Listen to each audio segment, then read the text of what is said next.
மேல்மலையனூரில் மாசி பெருவிழா நடைபெற்றது.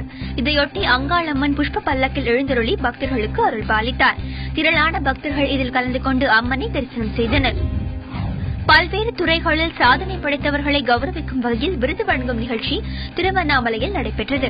சிறப்பு விருந்தினராக பங்கேற்ற நீதிபதி வள்ளிநாயகம், பெங்களூரு இஸ்ரோ தலைவர் கிரண்குமார், நெய்வேலி பழுப்பு நிலக்கரி நிறுவன தலைவர் சரத்குமார் ஆச்சாரியா, சென்னை அண்ணா தொழில்நுட்ப பல்கலைக்கழக முன்னாள் துணைவேந்தர் தங்கராஜ், தந்தி தொலைக்காட்சியின் தலைமை செய்தி ஆசிரியர் ரெங்கராஜ் பாண்டே உட்பட 7 பேருக்கு விருதுகள் வழங்கி பாராட்டுகள் தெரிவித்தார். நீலகிரி மாவட்டம் உதகை, தலைக்குந்தா, மசினகுடி உள்ளிட்ட சில இடங்களில் பரவலாக மழை பெய்தது. கடந்த 1 மாதமாக வெயில் சுட்டெரித்து வந்த நிலையில் திடீரென மழை பொழிந்ததால் அந்த பகுதி மக்கள் மற்றும் சுற்றுலா பயணிகள் மகிழ்ச்சி அடைந்துள்ளனர். சட்டப்பேரவை தேர்தல் தொடர்பான தகவல் மற்றும் புகார்களை பொதுமக்கள் பெறுவதற்கு ஏதுவாக தேர்தல் கட்டுப்பாட்டு அறையை ராமநாதபுரம் மாவட்ட ஆட்சியர் நடராஜன் திறந்து வைத்தார்.